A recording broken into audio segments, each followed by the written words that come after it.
We met a young couple who told us about their creepy visit to an old gold mine from the 1800s. It was located a short drive north of their home. Living off-grid in the mountains, they've seen their share of unexplained things, but this one shook them to their core. In fact, they never want to go back. The mine in town were new to me.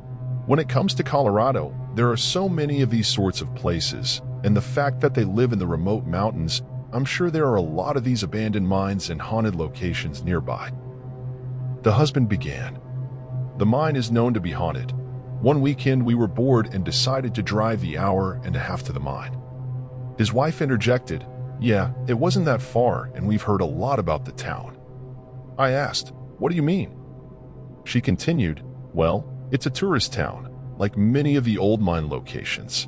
Friends of ours told us about the town and suggested we check it out." The husband continued, "When we arrived, I rolled the window down and snapped a couple photos of the mine." Laughing, he added, "I'm one of those photographers that enjoys taking pictures from my car. I'm not the kind to go hiking up a mountain for a photo."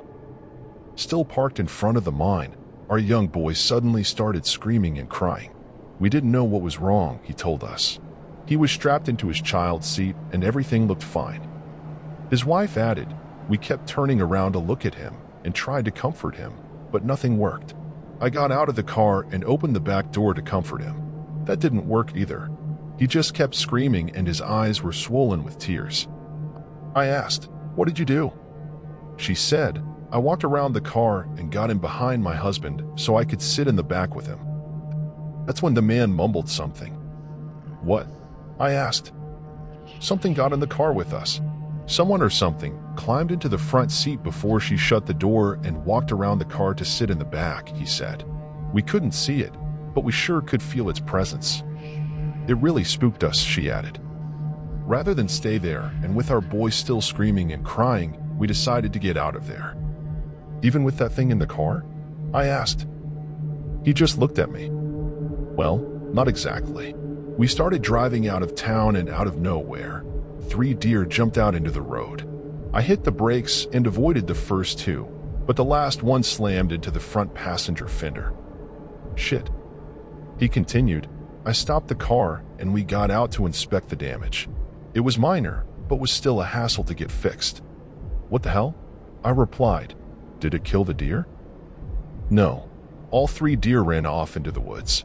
She added, "Luckily, we could still drive the car home," which is what we did. Then he told us something we didn't expect. Whatever was in the car, it was gone. It must have gotten out when the deer hit us. I asked him to explain what he meant. "We think whatever or whomever got in our car wanted to escape the mine in town, but wasn't supposed to. Maybe they weren't allowed to. What I mean is that we think the deer jumped out right at the edge of town so we'd stop. It was when we got out that it did too. The rest of our drive home was uneventful. Our boy stopped crying and things pretty much went back to normal," she told us. Spoiler alert. We all agreed that it sounded like the Truman Show, where Truman wasn't allowed to leave his small hometown. People around him and strange circumstances managed to keep him from wandering off. Well, at least until the end of the movie. In the case of this story, if we can call the unseen character Truman, he failed to escape the tiny tourist trap.